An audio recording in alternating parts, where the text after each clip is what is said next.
TV चालू, मोबाईलवर scrolling चालू, हो. काहीतरी काम चालू, लॅपटॉप चालू आणि मग तुम्ही अन्नप्राशन करताय.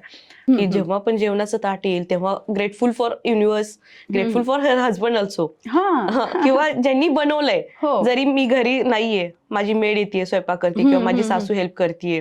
सो त्यांच्यासाठी सुद्धा ती ग्रेटफुल राहील हो. आणि त्यानंतर अन्नप्राशन करेल असं हो, म्हणता येईल. हो. म्हणजे आहार म्हणजे जिथून सुरुवात झाला, की ते अन्न उगवण्यापासूनची प्रक्रिया जी बरोबर. आहे, हो. की त्यामध्ये ज्यांचे हात लागले आणि हे सगळ्या संस्कृतींमध्ये आहे. आपल्या ह्याच्यात तर आहेच आहे, म्हणजे प्रार्थना उदरभरणो हे जाणीजे यज्ञ करून ते म्हणतो, पण ते कुठेतरी मागे पडले बरोबर. आणि म्हणून हे आजार, ह्या गोष्टी ह्या निर्माण होतात, की तुम्ही एकदा ते प्रेमपूर्वक त्या अन्नाकडे बघितलं, त्याच्याशी कनेक्ट झाल्या. कारण आता काय आहे ना, की टीव्ही चालू, मोबाईलवर स्क्रोलिंग चालू, हो. काहीतरी काम चालू, लॅपटॉप चालू आणि मग तुम्ही अन्नप्राशन करताय.